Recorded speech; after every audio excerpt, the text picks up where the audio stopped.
Permettez-moi de faire une analogie entre les programmes informatiques et les recettes de cuisine. Il existe de nombreux points communs entre un logiciel et une recette, avec une liste d'étapes à suivre, des règles qui déterminent à quel moment vous avez fini ou comment revenir en arrière.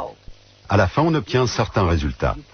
Si vous aimez cuisiner, vous échangez sans doute vos recettes avec vos amis et vous êtes probablement amené à les modifier. Si vous avez modifié votre recette, que le résultat vous plaît et que vos amis s'en régalent, il y a des chances pour que vous leur donniez la nouvelle version de cette recette. Et maintenant, imaginez un monde dans lequel vous ne pourriez pas changer votre recette parce que quelqu'un aurait décrété qu'il est impossible de la modifier. Et imaginez que si vous partagiez quand même la recette avec vos amis, ils vous traiteraient de pirate et feraient tout pour vous envoyer en prison pendant des années.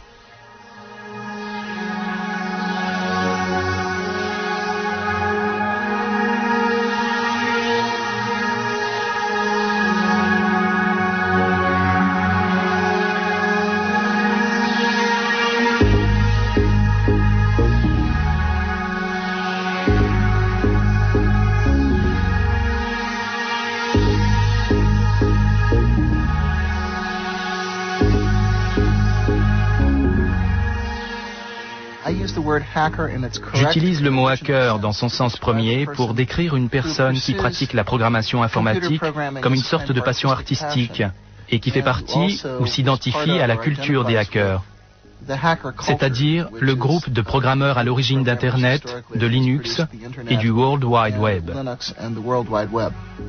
Hacker, ce mot magique, le rebelle de notre nouvelle ère.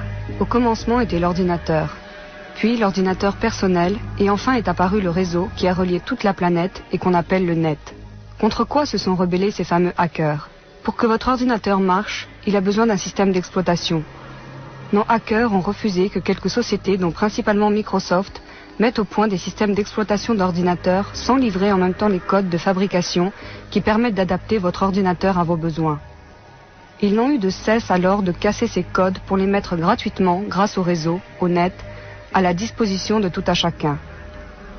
C'est ainsi qu'a débuté cette nouvelle guerre postmoderne entre Bill Gates, patron multimilliardaire de Microsoft, et quelques insolents et impertinents programmeurs qui refusent le système clos dans lequel veut les enfermer le mania de l'informatique.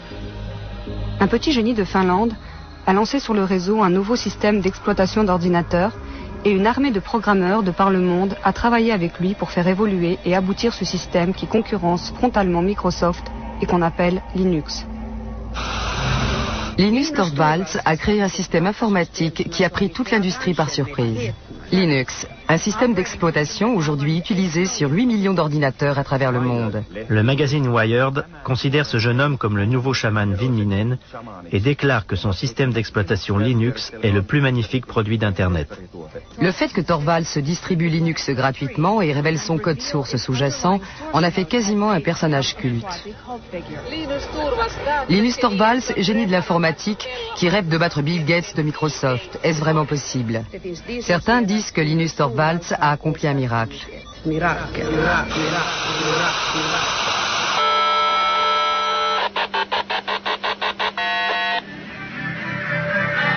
Tous ces programmeurs, tels des fourmis ouvrières, reliés entre eux par le net, ont fait évoluer la proposition de base de Linus Torvalds en l'adaptant, la modifiant, l'enrichissant, créant ainsi un des meilleurs systèmes d'exploitation au monde.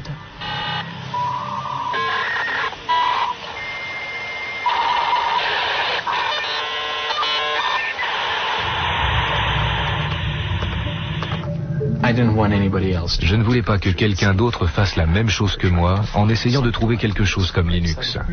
Je me suis dit, peut-être qu'un autre étudiant en informatique a besoin d'un système d'exploitation et comme ça il ne partira pas de rien.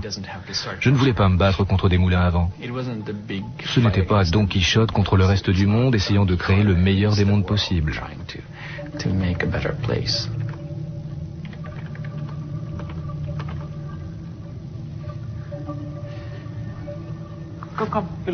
Tu as faim, Randy? Je préfère travailler avec les gens par email plutôt que face à face. En face d'une personne, vous avez tendance à entrer dans toutes ces disputes typiques des réunions et à vous perdre dans des détails qui, somme toute, ne devraient pas avoir vraiment d'importance. Par email, vous prenez généralement le temps de réfléchir avant d'envoyer votre réponse.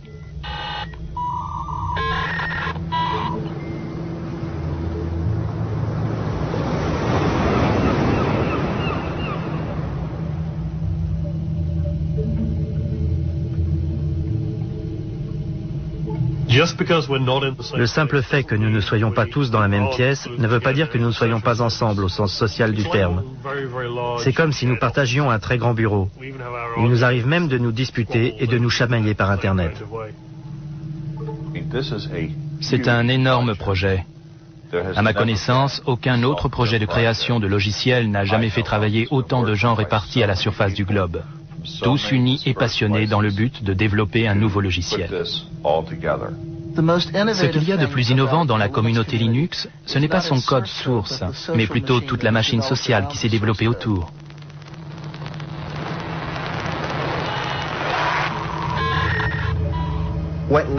Pour expliquer ce qu'est Linux, je dirais que chaque ordinateur est différent. Chaque lecteur de disquette est différent. Chaque disque dur est différent. Chaque contrôleur vidéo est différent. Et Linux est la chose qui sait comment faire en sorte que tous ces composants de l'ordinateur exécutent une tâche simple, telle que enregistrer le fichier sur le bureau, ou lire le fichier qui se trouve sur cette disquette, ou encore dessiner cette image à l'écran. Linux sait comment parler à ces différents composants matériels et leur permet d'effectuer les opérations courantes pour lesquelles nous utilisons chaque jour nos ordinateurs.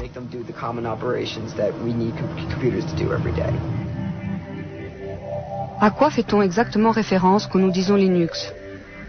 Certains font référence au système d'exploitation informatique global sur lequel repose tout ce qui se passe à l'intérieur de votre ordinateur. D'autres utilisent le mot Linux pour désigner la partie la plus importante du programme, le noyau ou le cœur.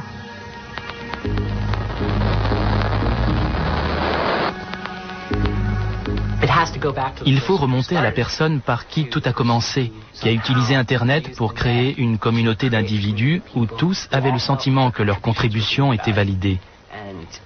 Et cette capacité à favoriser la coopération pouvait uniquement provenir d'une personne élevée en Finlande.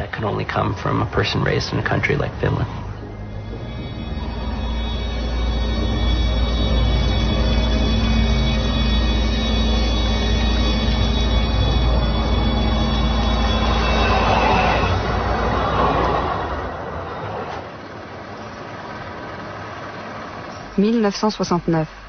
Une si belle année. Les premiers pas de l'homme sur la Lune. Le festival de Woodstock. La naissance d'ARPANET, ancêtre d'Internet. Les débuts d'Unix, le système d'exploitation des gros ordinateurs. Et le 28 décembre, la naissance de Linus Torvalds.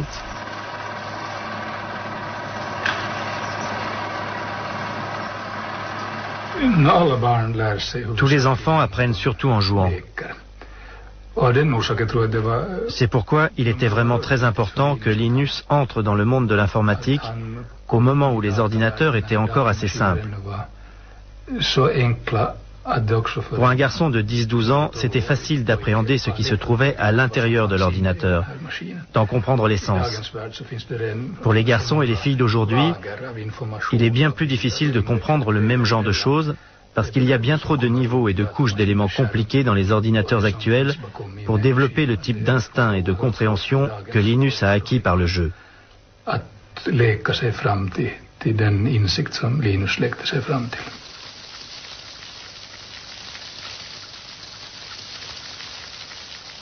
Je pense que ça a été le coup de foudre immédiat pour son père comme pour Linus. Ils étaient tous les deux excités comme des enfants à l'idée de tester les possibilités du VIC-20. L'endroit où Linus a développé Linux n'existe plus. C'était avant qu'on fasse tomber les murs. Ici, il y avait un mur qui continuait un peu plus loin, et là aussi, il y avait un mur. Et c'est à peu près ici, là où se trouve aujourd'hui le canapé, qu'étaient installés le bureau et les ordinateurs de Linus. Je dirais que ce qui a le plus changé en lui est qu'il est devenu une sorte de gourou résistant. Il sait vraiment comment captiver son auditoire. C'est un changement radical par rapport à ce qu'il était avant, c'est-à-dire plutôt timide et introverti, ne prenant généralement aucune initiative de lui-même, mais comptant plutôt sur ses amis. Relativt blyg och tillbakadragen och inte den som själv tog kontakt utan hans vänner var de som höll kontakt med honom. Bonjour à tous ceux qui utilisent Minix. Je mets au point un système d'exploitation gratuit. C'est juste un hobby, rien d'énorme ni de professionnel comme GNU pour les clones 386, 486 AT. C'est en route depuis le mois d'avril et ça devrait bientôt être prêt. J'aimerais avoir toutes sortes de commentaires sur ce que les gens ont aimé, détesté dans Minix, car mon système d'exploitation lui ressemble un peu. Toutes les suggestions sont les bienvenues, mais je ne promets pas de toutes les mettre en œuvre. Signé linus.torvalds@kruna.helsinki.fi. 1991. L'Union soviétique s'effondre. La guerre embrase le Golfe. Le physicien britannique Tim Berners-Lee met au point un système hypertexte qu'il appelle le World Wide Web. Microsoft est bien parti pour dominer le monde. Et le 17 septembre, Linus Torvalds envoie la première version de Linux, 0.01, au monde entier via Internet. Les premières réactions arrivent en moins de quelques heures.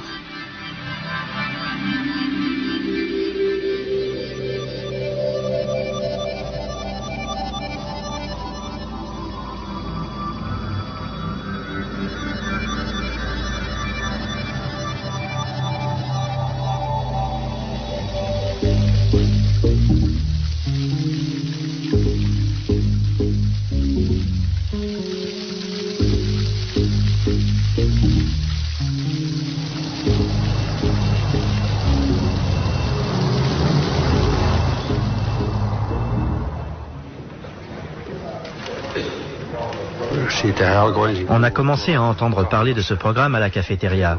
On disait qu'il avait commencé à être distribué sur le net. Puis on a entendu parler de ce Linus, du genre d'homme qu'il était. Mais en fait, il s'était déjà distingué auparavant par l'excellence de ses résultats.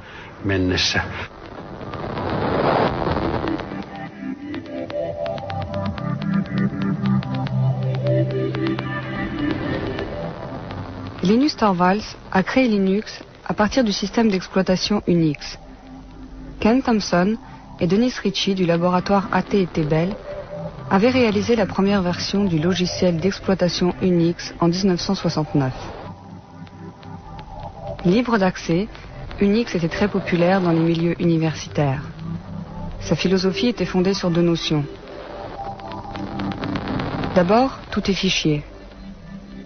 Deuxièmement, quand vous concevez un programme, vous écrivez un programme qui a une seule tâche, mais qui remplit cette tâche au mieux.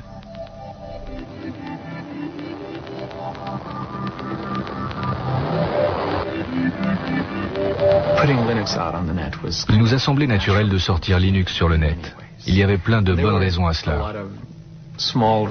Notamment le fait que ce soit une bonne idée de rendre Linux disponible de façon à ce que les autres puissent le tester et m'envoyer leurs commentaires.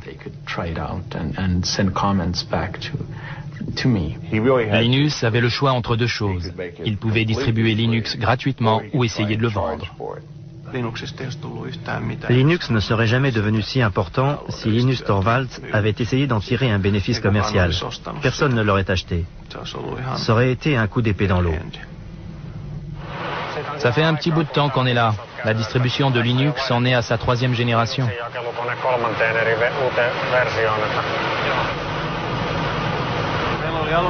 Nous avons eu du mal à trouver assez de place pour caser Linux. Au départ, Linus ne voulait pas distribuer Linux gratuitement. Il a réfléchi très longtemps pour savoir sous quel copyright le sortir. Puis progressivement, j'ai réussi à le persuader de sortir Linux sous le copyright GNU.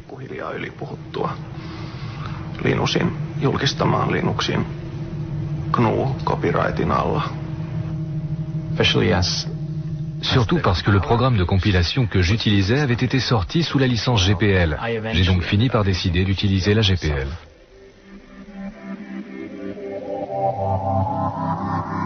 La GPL a été fondée par la Free Software Foundation au milieu des années 80. Cette fondation spécifie que si vous changez ou modifiez le code, vous devez mettre vos changements et améliorations à la disposition de tous gratuitement. La licence GPL avait pour but d'empêcher tout individu de s'approprier le monopole d'une nouvelle technologie importante.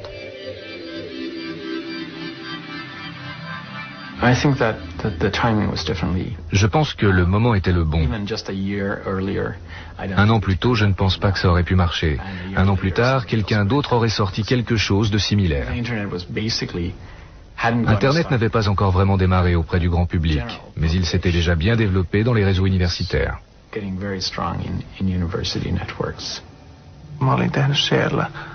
J'avais écrit un programme de liste de diffusion à l'aide du langage de programmation C. Je devais le développer et ajouter des fonctions parce qu'il y a eu très vite des milliers de gens intéressés. C'était une sacrée surprise. Les choses évoluaient à un rythme exponentiel. Un millier d'utilisateurs se transformaient en 2000 le lendemain, puis le surlendemain, vous en aviez 4000. Développer Linux sans Internet, c'est comme si on voulait jouer aux échecs par courrier.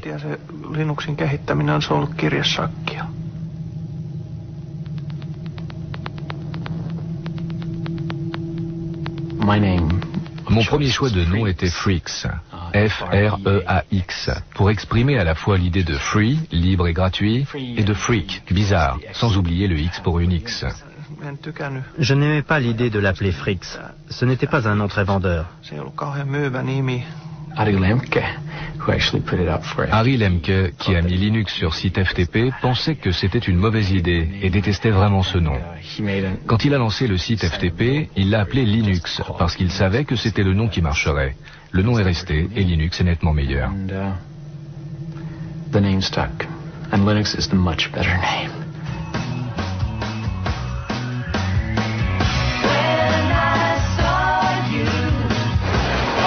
D'accord, il y a un bon paquet de geeks et de nerds ici. La première question de la catégorie Easy, facile, comment prononcer Linux? Eh bien, je prononce Linux comme Linux. Cependant, si vous êtes Linus Torvalds, vous le prononcerez sans doute Linux. D'un autre côté, si vous venez de la côte ouest des États-Unis, vous pouvez le prononcer Linux. Mais Linus Torvalds se fout pas mal de la façon dont vous prononcez Linux du moment que vous l'utilisez. J'ai commencé à jouer avec Linux en juillet 1991, peu de temps après que Linus ait sorti la version 0.09 du noyau. Je l'ai téléchargé depuis la Finlande. J'ai joué avec. Je trouvais que c'était très clair. À ce stade, la largeur de la bande Internet sur la liaison transatlantique était très limitée. Il était donc très pénible de télécharger tous ces modules depuis la Finlande. Je me suis alors dit qu'il fallait faire quelque chose pour remédier à cela. J'ai utilisé ma station de travail personnelle, celle qui était sur mon bureau, tsx-11.mit.edu, et j'ai établi une archive miroir de toutes les sources du noyau sur ma station de travail privée. C'était le premier site FTP Linux à voir le jour aux États-Unis.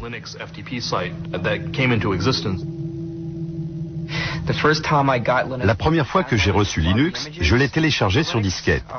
Ensuite, je l'ai installé sur l'une des machines du laboratoire informatique de l'université de Pennsylvanie. D'ailleurs, je me suis fait jeter dehors ce jour-là. Mais voilà, c'était ma première expérience de Linux.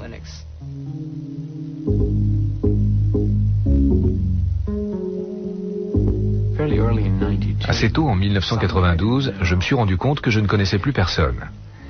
Il ne s'agissait plus seulement de moi et de quelques amis. Il y avait moi et environ 200 personnes dont je n'avais pas la moindre idée de qui elles étaient, de l'endroit où elles se trouvaient, ni de ce qu'elles faisaient avec le système. Et c'était déjà un grand pas.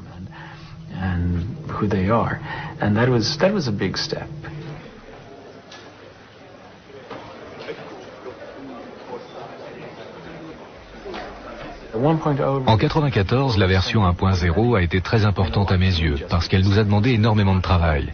C'était sans aucun doute une étape cruciale dans l'utilisation commerciale de Linux. Avant la version 1.0, il était en effet très difficile d'utiliser Linux à des fins commerciales. Je vous souhaite la bienvenue au lancement du système d'exploitation Linux.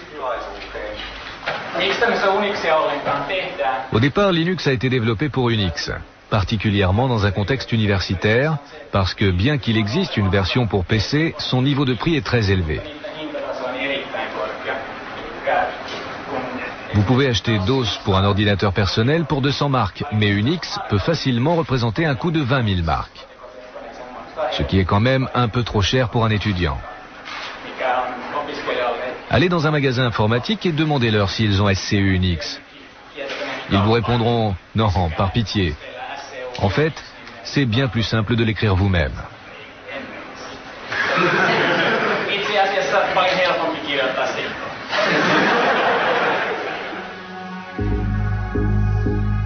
Le processus de développement de Linux est étrange.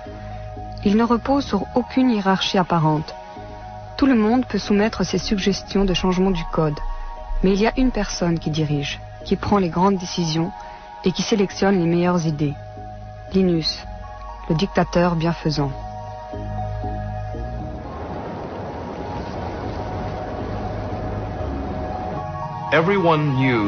Tout le monde savait que ce groupe de travail avait besoin d'un chef, et Linus était le leader idéal, parce qu'il a créé le cœur du noyau Linux et qu'il présentait de très grandes qualités de leader. Pourtant, c'est quelqu'un d'assez humble dans la réalité. Il ne s'attribue jamais le mérite de ce qui ne lui revient pas.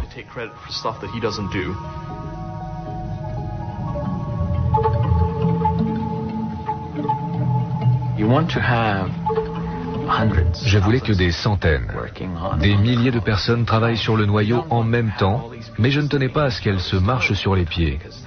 Autrement, vous passez votre temps à résoudre des conflits. Vous vous retrouvez constamment pris dans des débats passionnés.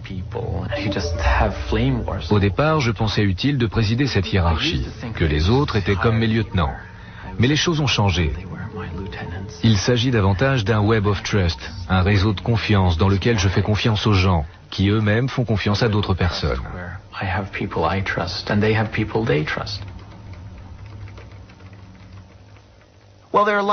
Beaucoup de choses motivent les développeurs.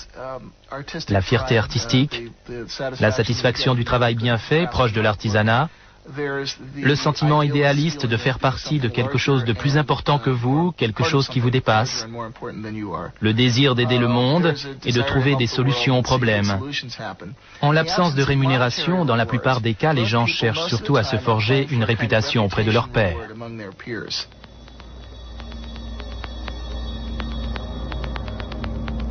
L'un des points forts du développement de Linux, c'est que quasiment chaque auteur de logiciel peut être directement contacté par email.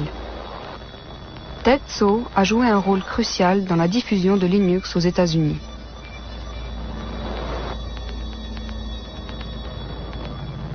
Pour être honnête, c'est très facile de dire « Si nous étions décisionnaires, nous ne ferions pas ces choses-là. » Mais on ne recevrait pas tous ces emails nous demandant « S'il vous plaît, je voudrais cette nouvelle fonctionnalité. » Donc je ne sais pas ce que je ferais si j'étais vraiment décisionnaire.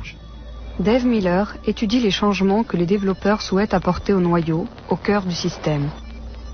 Il fait office de relais entre les programmeurs de par le monde et le roi Linus.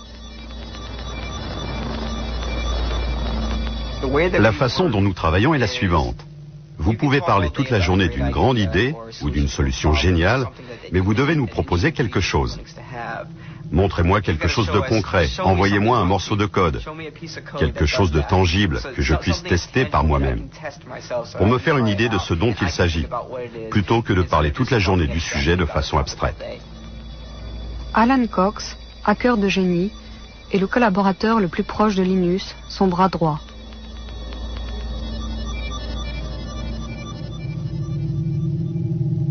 Pour moi, le code présente beaucoup de similitudes avec par exemple la poésie ou certains genres d'écriture. Sa beauté réside dans sa structure et dans le fait de classer les idées une par une de façon claire.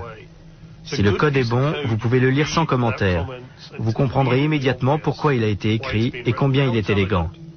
Vous recherchez un code à la fois élégant et clair, mais qui ne repose pas sur des astuces de programmation, qui ne fasse pas d'hypothèses qui risqueraient de s'avérer fausses à l'avenir. Parce que la dernière chose que vous voulez, c'est avoir trop de code dans le noyau final. Dans le noyau Linux, en général, le code ne nécessite pas trop d'efforts pour fonctionner. Le but n'étant pas de programmer et de reprogrammer à l'infini.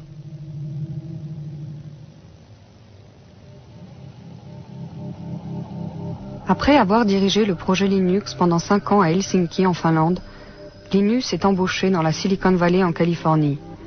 Il voulait découvrir l'autre monde, celui du commerce et de l'industrie. Il voulait sortir du cocon de l'université.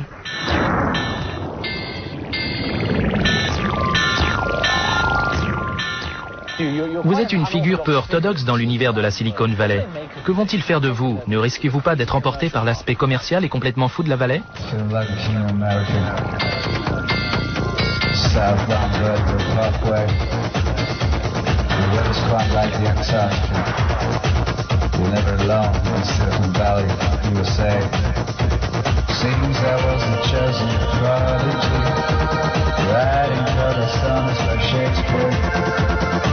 Some sort of balcony, which you really get near.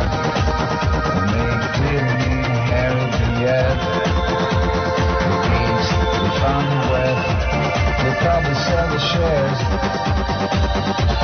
as soon as you can. Get out and go on to the next thing. Retire young, couldn't be the king of America. The weather's quite like the Antarctica. Southbound Bellevue Parkway. Linus a commencé à travailler pour Transmeta. Cette entreprise mystérieuse a refusé pendant de nombreuses années de révéler son activité. On savait pourtant qu'elle travaillait sur un code source fermé, à l'instar de Microsoft. Linus aurait-il changé de camp? Le monde des affaires a des lois bizarres. En même temps qu'il travaillait pour Transmeta, Linus pouvait, avec l'accord de son employeur, continuer de développer son propre logiciel. On a tout fait pour m'obliger à être l'icône de Linux et de la communauté open source dans son ensemble. Même si je n'étais pas celui qui avait initié l'idée de l'open source.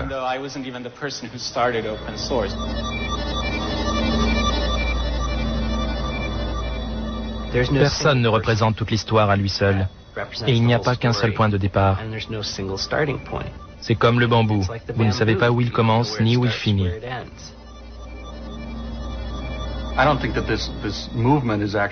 Selon moi, ce mouvement n'a rien de nouveau. C'est dans l'air depuis un bon moment. Souvenez-vous, dans les années 70, l'attitude générale que nous avions autour d'Unix, même si techniquement il ne s'agissait pas d'un code source ouvert et qu'il n'était pas gratuit. On devait absolument obtenir cette licence d'AT&T. Mais à l'époque, ce n'était pas un problème. Généralement, vous pouviez partager les choses gratuitement et librement. Quand vous utilisez un programme, généralement, vous utilisez sa forme exécutable, c'est-à-dire une série de 0 et de 1. Personne ne peut donner un sens à ces chiffres. Seul l'ordinateur les comprend. C'est d'ailleurs à cela qu'ils servent. Ces chiffres sont la forme du programme que l'ordinateur peut comprendre, mais pour les êtres humains, il est très difficile de savoir ce qu'ils signifient. Quand nous développons des logiciels, nous les écrivons sous forme de code source. Le code source est une sorte d'algèbre, c'est la forme compréhensible, à condition d'être programmeur. Pour vous aider, il y a généralement énormément de commentaires, des explications incluses dans le code source pour aider les gens à comprendre pourquoi le programme a été écrit ainsi. Si vous n'avez que les exécutables, c'est-à-dire ce que Microsoft vous donne, et même si vous aviez la possibilité d'y apporter des changements, vous ne sauriez jamais quelles modifications opérer. C'est bien trop difficile. Pour pouvoir modifier le logiciel et le rendre plus pratique et plus facile à utiliser, vous devez disposer du code source. Si vous vous penchez vraiment sur le projet, comme je l'ai déjà dit, Linus a développé le noyau, mais pas l'intégralité du système. Je pense que ce qu'il y a de plus intéressant ici, c'est le fait que Richard Stallman ait lancé le mouvement. Avez-vous entendu parler de Richard Stallman? Il voulait que tout le monde ait le droit d'utiliser le logiciel et de le copier sans enfreindre la loi, pour faire des changements, les distribuer, améliorer le logiciel. Il voulait donner des droits aux gens. Il avait décidé d'anéantir le capitalisme américain corrompu de l'industrie informatique. Il a démissionné de son travail, mais il a continué de programmer. Rejoins-nous, partage le logiciel. Libère-toi, hacker. Libère-toi. Join us now and share the software. You'll be free, hackers, you'll be free. J'ai tendance à envisager les choses en termes de justice, de liberté et d'éthique.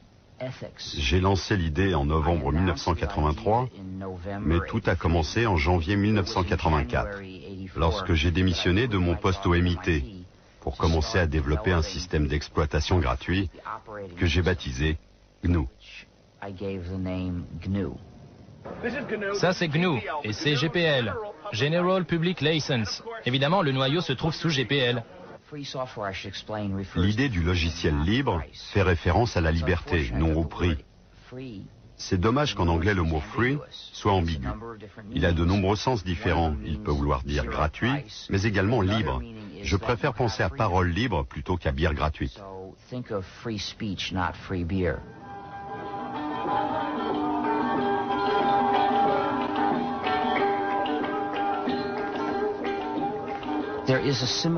Il existe une similitude entre le folklore, quand un poème ou une chanson s'affine ou change de forme d'un narrateur et d'un chanteur à l'autre, et la façon dont le logiciel libre s'améliore.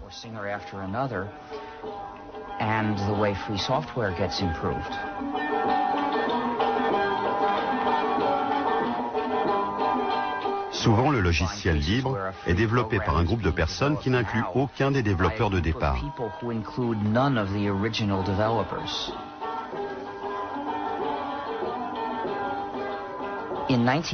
En 1991, nous avions presque terminé le système GNU. Notre objectif consistait à créer un système d'exploitation comme Unix, mais entièrement gratuit. Ce système d'exploitation complet nécessitait de nombreux composants différents. En 1991, on avait presque tous ces composants. Nous avions écrit la plupart d'entre eux et nous en avions trouvé d'autres, écrits par d'autres développeurs à leur fin personnelle. Mais ça faisait l'affaire. On les a donc mis en service dans le cadre de GNU. Un composant majeur manquait encore, le composant qu'on appelle le noyau. C'était donc très utile pour nous quand Linus Torvalds a écrit son noyau. À ce stade, la combinaison du noyau Linux avec le système GNU a permis d'obtenir un système parfaitement exécutable que vous pouviez installer sur votre PC et utiliser.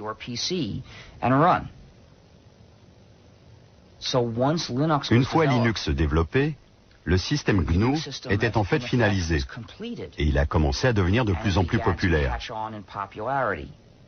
Mais au même moment, quelque chose de malheureux s'est produit.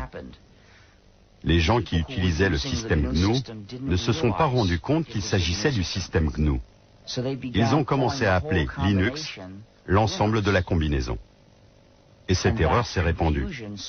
Pour ceux qui travaillaient sur le projet GNU, il était très difficile d'attirer l'attention de l'utilisateur sur ces questions éthiques et politiques.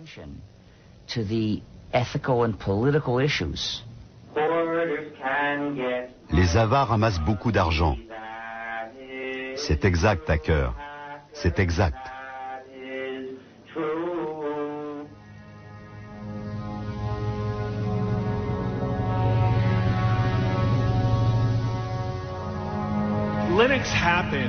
Linux a vu le jour sans l'aide de riches investisseurs, voire en dépit de cette aide. Comment faire pour préserver la magie si on investit autant d'argent dans Linux? Lorsque Linux a commencé à être commercialisé, les gens se sont dit « Oh non, on veut garder notre petit projet pour nous tout seuls et personne ne doit faire d'argent avec ». D'accord, mais dans le monde réel, les gens utilisent les choses pour faire de l'argent. Les États-Unis sont une société capitaliste. L'Europe est une société capitaliste. Pour que les entreprises puissent commencer à utiliser Linux, elles ont besoin d'avoir affaire à quelqu'un qui soit capable de leur apporter le support qu'elles attendent, de leur vendre le matériel, ce genre de choses. Et les gens qui vendent le matériel et le support vont gagner de l'argent.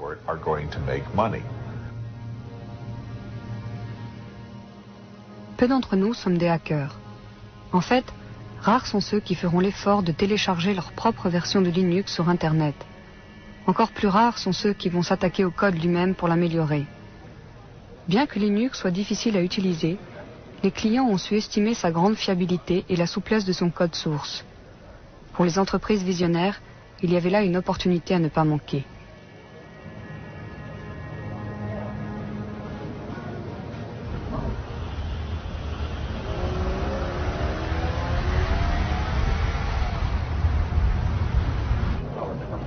Red Hat ne cherchait pas vraiment à avoir un meilleur système d'exploitation que Microsoft ou Sun Microsystems. Ce qui comptait le plus, c'était de pouvoir livrer un système d'exploitation capable de résoudre les problèmes que nos clients n'arrivaient pas à régler avec un logiciel propriétaire. On s'est rendu compte de ce que nous faisions. On développait un programme, puis on publiait les codes. Alors, comment faire de l'argent de cette façon ? Évidemment, quand nous sommes allés en Californie, dans la Silicon Valley, tout le monde nous a dit « Vous ne réussirez jamais dans le logiciel si vous révélez les codes ». Nous sommes revenus et avons discuté avec nos clients. La seule chose qui les fidélisait, c'était justement que nous révélions les codes. Pour la toute première fois, ils pouvaient contrôler la technologie qu'ils utilisaient. La vraie valeur de la plupart des produits logiciels réside dans la hotline, c'est-à-dire la relation de support permanent qui existe entre le fournisseur et vous. Et c'est d'ailleurs ce qui donne au logiciel les caractéristiques de l'industrie de service et non pas celles de l'industrie de production. Linux prospère dans le domaine des serveurs d'applications Internet, mais parce qu'il n'est pas facile à utiliser par les particuliers, il ne possède qu'une petite part du marché bureautique grand public. Le projet GNOME, avec son interface graphique, essaie de combler cet écart. Mais que voulez-vous ? Les hackers sont élitistes et restent encore fidèles à Linux.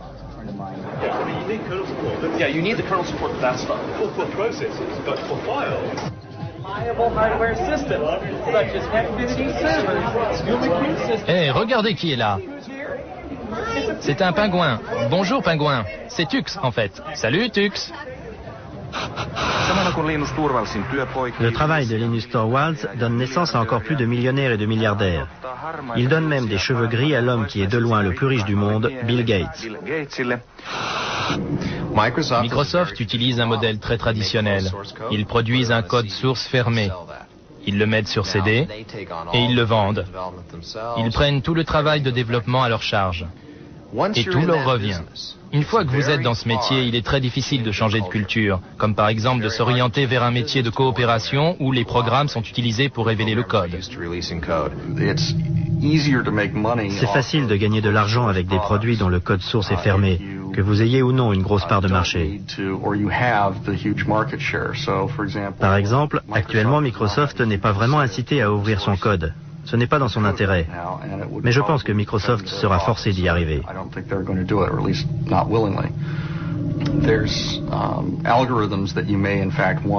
Vous avez intérêt à rester propriétaire de certains algorithmes. Par exemple, certaines entreprises ont énormément travaillé sur des algorithmes de compression, notamment pour le streaming multimédia.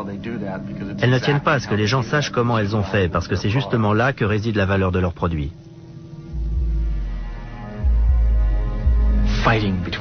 La fameuse lutte entre Linus, leader de Linux, et Bill Gates, leader de Microsoft, commence à prendre un aspect vraiment personnel.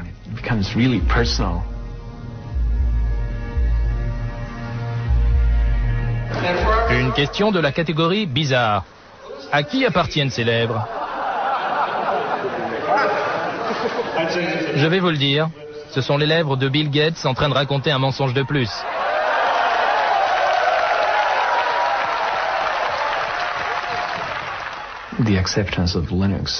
L'adoption de Linux a été considérablement favorisée par le fait que les gens avaient entendu parler de son existence dans la presse. Le côté David contre Goliath a un peu aidé, même si ce n'est pas vraiment le cas. Les gens attendent des autres qu'ils soient gentils et fassent les choses bien. Mais je ne pense pas que ce soit vrai, ni que ça devrait l'être. Le pouvoir de Linux, c'est que même si personne ne vous aide, vous aurez toujours votre propre copie de Linux et la possibilité d'en faire ce que vous voulez. Je veux éviter d'être le politique de Linux. Je veux être quelqu'un que tout le monde trouve sympa, quelqu'un qui ne triche pas. Linus, une dernière question. Je viens d'Inde. Y a-t-il beaucoup d'Indiens qui contribuent au développement du noyau ? Non, pas tant que ça. Quel est le message que vous aimeriez leur faire passer pour qu'ils soient de plus en plus nombreux à vous rejoindre? À mon avis, c'est surtout un problème d'infrastructure. Ils n'ont pas forcément d'accès à Internet, ou alors ils disposent seulement d'une connexion très lente. Les gens ne sont peut-être pas habitués à ce type de collaboration sur Internet. Ça les rend un peu nerveux. Un message pour les motiver, pour faire venir plus de développeurs? Je ne sais pas quels sont les problèmes en Inde, mais il y a sans doute des problèmes locaux que seuls les Indiens pourront résoudre, des problèmes dont le continent américain ne se soucie pas le moins du monde. À mon avis, c'est très motivant quand quelqu'un dit « Hey, je peux résoudre ce problème, je peux créer ma propre version de Linux et elle me conviendra mieux. » D'accord? Ça marche pour un Indien ou n'importe quelle autre personne. C'est ça qui doit motiver les gens. Et puis quoi que je dise, vous ne devriez pas en tenir compte. Linus, juste une seconde. Merci beaucoup. Merci à vous. La prochaine fois que vous passerez en Inde, J'essaierai, mais... si vous prenez de longues vacances. Je travaille pour un magazine hollandais.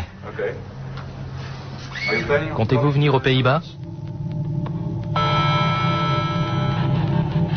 Le but premier de Linux n'a pas été bien entendu d'anéantir Microsoft. En fait, Linux a été conçu pour fonctionner sur du matériel bon marché et pour résoudre des problèmes courants.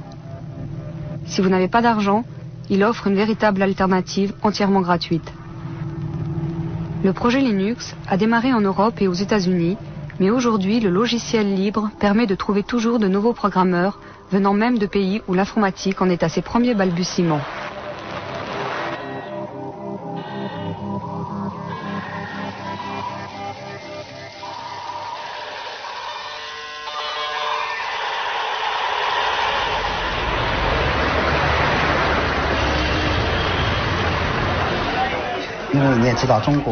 La société Red Flag est spécialisée dans la recherche, le développement et la commercialisation de systèmes d'exploitation basés sur Linux. Comme vous le savez, la Chine est en retard sur les pays développés en matière d'informatique. L'écart est grand. Nous essayons de le combler le plus vite possible. Pendant ce temps, nous devons faire appel à l'expérience de nombreux autres pays. Nous attachons une grande importance au système d'exploitation. Nous avions commencé à développer sur Unix, mais à cause de la réglementation sévère du marché, nous avons échoué. Linux représente pour nous une grande opportunité, ainsi qu'une bonne base pour nous former aux nouvelles technologies du monde entier.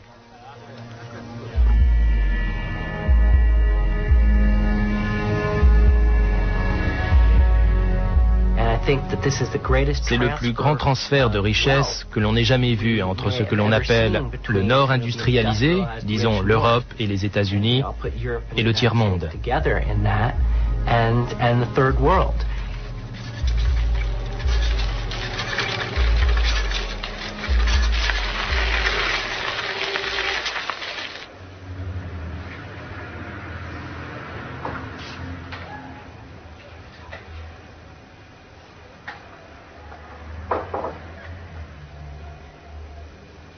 C'est le code source ouvert.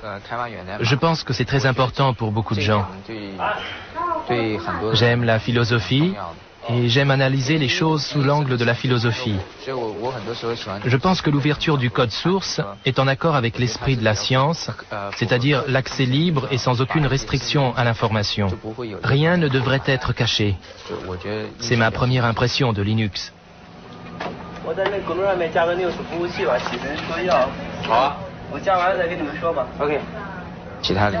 Cet esprit pourrait être étendu à d'autres domaines. Je n'ai jamais cru que cela devrait uniquement s'appliquer au domaine de l'informatique. Pour résumer, vous avez d'un côté l'une des classes les plus privilégiées des sociétés capitalistes, les programmeurs.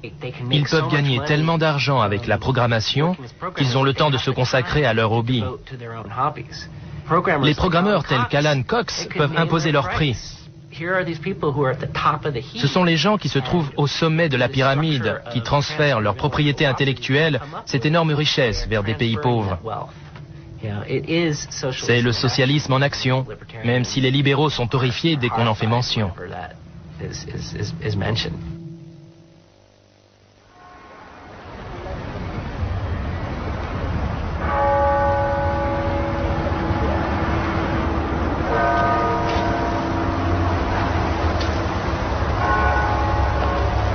Les projets open source ont été comparés au développement de la science.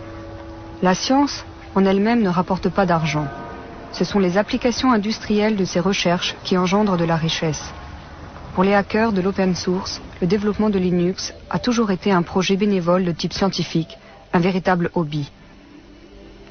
Les meilleurs développeurs Linux ont fini par être embauchés.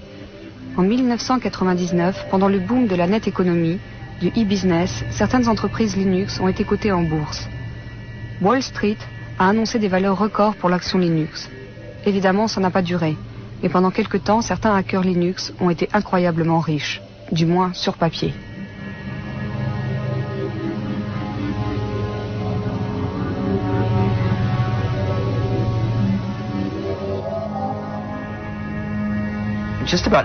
Avant cette folie boursière, tous ceux qui participaient au développement du noyau et qui gagnaient de l'argent avec Linux sont restés assez fidèles à ces valeurs, en acceptant des postes dans de nouvelles entreprises.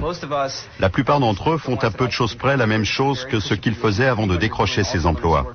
Honnêtement, à ma connaissance, aucun développeur n'a perdu sa liberté. Je continue à lire des suggestions de modifications tous les jours, comme je l'ai toujours fait.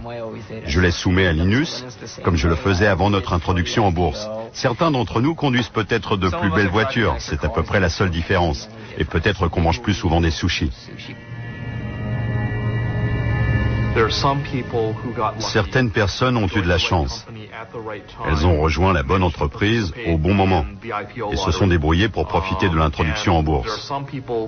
Certains se sont fait des millions de dollars, d'autres des milliards de dollars. La contribution de ces personnes était-elle plus importante que celle des autres? Dans certains cas, elles ont investi les sommes qu'il fallait au bon moment. Mais je pense que c'est un problème plus général. Ça ne concerne pas que la communauté open source. En fait, je ne crois pas qu'on ait une réponse satisfaisante à cette question. L'une des choses que j'aime dans Silicon Valley, c'est son grand dynamisme. Ici, tout est possible. Même le côté course à l'argent, qui paraît un peu de mauvais goût. A fortiori, si vous êtes un Européen, c'est un très bon facteur de motivation. Un bon moyen pour aller au bout de vos projets. Est-ce que le fait de vivre ici m'a changé? J'imagine que oui.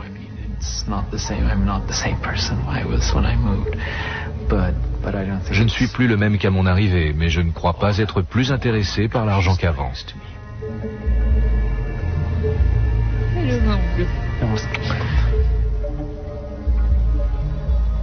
Le 11 septembre 2001 bouleverse notre monde.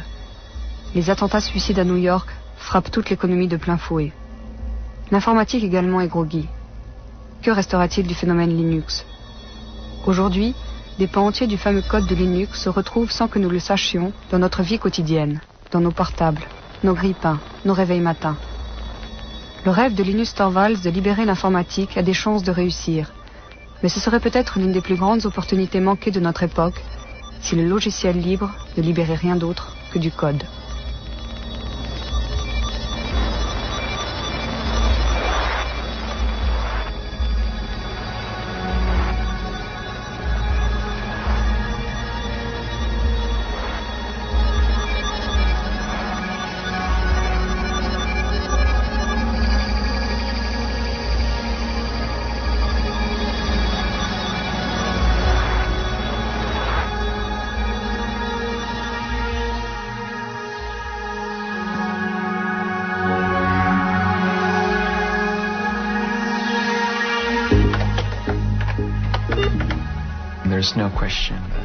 La question n'est pas de savoir si les progrès technologiques vont rendre Linux obsolète à un certain stade.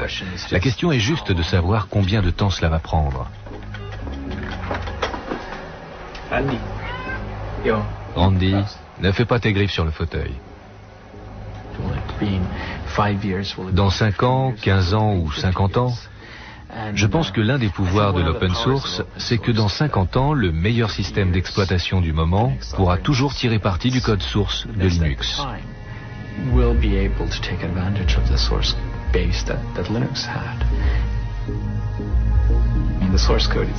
Dans une certaine mesure, le code source est la mémoire de Linux. Et les gens pourront toujours l'utiliser comme une sorte de référence. Mais il y a autre chose. Il y a aussi les problèmes intangibles, tels que pourquoi les choses ont-elles été conçues de telle façon. Et je pense que c'est dans l'air. De toute façon, avec ou sans moi.